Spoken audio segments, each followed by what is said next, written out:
سلامونه دوستانو، جوړ په خیر. نن د مشکلاتو د خلاصون لپاره یوه لنډه عبرتي کیسه درته کوم. یوه ښوونکي خپلو زده کوونکو ته پر تخته باندې یوه مستقیمه کرښه ولیکل او ورته ویل چې دې کرښې ته مه لاس وروړئ، مه تخته پاک وروړئ، خو دا کرښه را کوچنۍ کړئ، یعنې چې کوچنۍ معلومه شي. نو تر لږ وخت وروسته استاد پوښتنه وکړه چې څوک کولی شي، خو هیچا جواب ورنه کړ.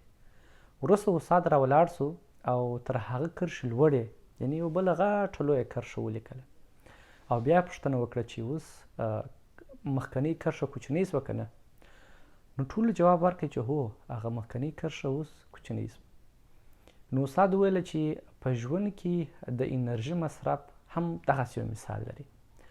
هغه کسان چې خپله انرژي پر حل لاره مصرفوي تل به بریالي، او هغه کسان چې بیا خپله انرژي پر ستونزه مصرفوي دغسې بې نتیجې به پاتې وي.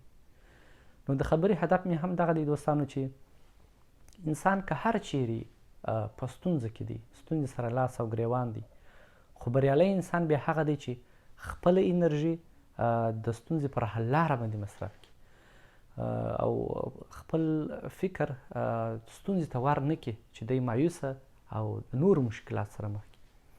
نو په دې هیله چې خبرې مې در باندې غمېدلې نه او دغه لنډه عبرتي کیسې څخه مو یو څه زده کړي. ډېره مننه، پر خدای مو سپارم.